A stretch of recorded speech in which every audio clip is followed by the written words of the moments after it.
20 വർഷങ്ങളുടെ ഇരുട്ട് ഇന്നിതാ വെളിച്ചമായി മാറുകയാണ്.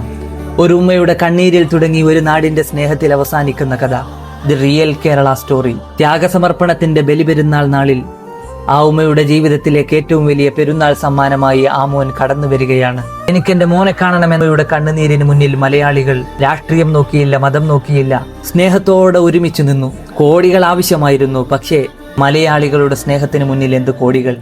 ആർക്കും നേരിലറിയാത്തൊരു മനുഷ്യന് വേണ്ടി പ്രാർത്ഥിച്ചും പ്രവർത്തിച്ചും കൂടെ നിന്നു. ഇനിതാ 20 വർഷങ്ങൾക്ക് ശേഷം തന്റെ ഉമ്മയുടെ മുന്നിലേക്ക്, ഈ നാടിന്റെ ഹൃദയങ്ങളിലേക്ക് അയാൾ പറന്നിറങ്ങിയിരിക്കുകയാണ്. അദ്ദേഹം നാട്ടിലിറങ്ങി തന്റെ വീട്ടിലേക്ക് യാത്ര തിരിക്കവേ കൂട്ടത്തിലൊരാൾ റഹീം ക എന്ന് വിളിക്കുന്നുണ്ട്. അദ്ദേഹത്തിന്റെ കണ്ണ് നിറഞ്ഞ് കൈ ഉയർത്തുന്നുണ്ട്. മലയാളികളെ, നിങ്ങളോടുള്ള തീർത്താൽ തീരാത്ത കടപ്പാടി, നിങ്ങളുടെ സ്നേഹമാണ് എന്റെ ഇന്നത്തെ ജീവിതമെന്ന് അദ്ദേഹം സാക്ഷ്യപ്പെടുത്തുന്നുണ്ട്. അതൊരു കുടുംബത്തിന്റെ സന്തോഷം മാത്രമല്ല, മനുഷ്യത്വം ഇന്നും ജീവിച്ചിരിക്കുന്ന മലയാളികളുടെ മാനസത്തിന്റെ, സ്നേഹത്തിന്റെ വലിയ സാക്ഷ്യം കൂടിയായി മാറുകയാണ്.